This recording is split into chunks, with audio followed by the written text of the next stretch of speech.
শনিবার মুক্তধারা অডিটোরিয়ামে এক অনুষ্ঠানের মধ্য দিয়ে ধর্মীয় অরাজনৈতিক সংগঠন সনাতনী হিন্দু সেনা তাদের প্রথম প্রতিষ্ঠা বার্ষিকী পালন করেন। এই অনুষ্ঠানের উদ্বোধন করেন মন্ত্রী সুধাংশু দাস। তাছাড়া উপস্থিত ছিলেন মেয়র দীপক মজুমদার, জগন্নাথ জিও মন্দিরের মঠাধ্যক্ষ ভক্তিকমল গোস্বামী, সনাতনী হিন্দু সেনার রাজ্য সভাপতি তাপস মজুমদার সহ অন্যান্যরা। এই অনুষ্ঠানে 147 জন দিব্যাঙ্গজনকে চলন সামগ্রী সহ বিভিন্ন সামগ্রী প্রদান করা হয়। সাংবাদিকদের মুখোমুখি হয়ে মন্ত্রী সুধাংশু দাস বলেন, যেখানে হিন্দু সংখ্যালঘু সেখানে নির্যাতিত হচ্ছে তারা।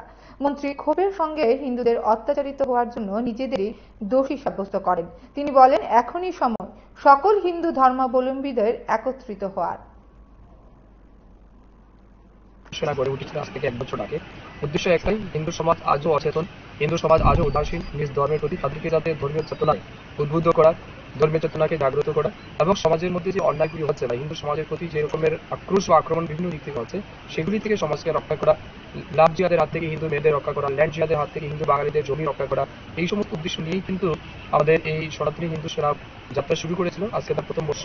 আমি তাদের সমস্ত সদস্যদের হৃদয়ের গভীর থেকে অনেক শুভেচ্ছা অভিনন্দন জানাচ্ছি এবং ধন্যবাদ কৃতজ্ঞতা জানাচ্ছি তাদের প্রতি যে আজ স্বার্থবাদী সমাজ ব্যবস্থায় তারা নিঃস্বার্থভাবে এগিয়ে এসে সমাজের জন্য কিছু করার দায়িত্ব নিয়েছে, সমাজের জন্য, সমাজ ধর্মের জন্য তারা এগিয়ে এসেছে। আমি মনে করি এটা শুধুমাত্র তাদের কাজ নয়, এটা ঈশ্বরের কাজ তারা করছেন। তাই ঈশ্বরের কাজ যারা করে ঈশ্বর নিশ্চয়ই তাদেরকে রক্ষা করে।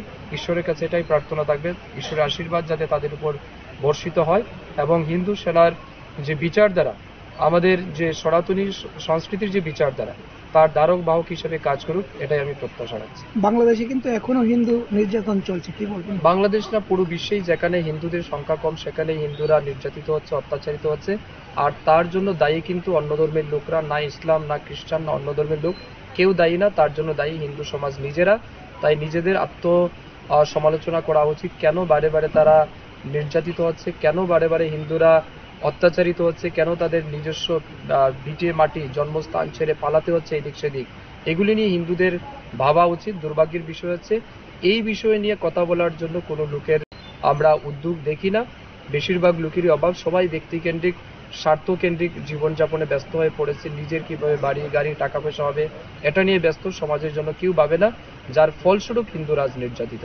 সময় এসছে সমস্ত হিন্দুদের জাগ্রত হতে হবে, এক হতে হবে। যদি মনে করুন আপনি ধর্ম পালন করবেন, আর যদি মনে করুন ধর্ম পালন করবেন না, আপনার দেব দেবী পূজা পাঠে আপনার প্রয়োজনীয়তা নেই, আপনি নাস্তিক, তাহলে আপনার প্রয়োজনীয়তা নেই, আপনি ব্যক্তির জীবনে ব্যস্ত থাকুন। আর যদি বলুন যে আপনার জীবনে ধর্ম গুরুত্বপূর্ণ, আপনার জীবনে ধর্মের প্রাসঙ্গিকতা আছে, আপনি দেবদেবীকে পূজা করেন, তাহলে নিশ্চয়ই আপনাকে একত্রিত হতে হবে, সময়ের তাগিদে জাগ্রত হতে হবে এবং আজও যারা অচেতন তাদেরকে সচেতন করার কাজ সবাইকে করতে হবে।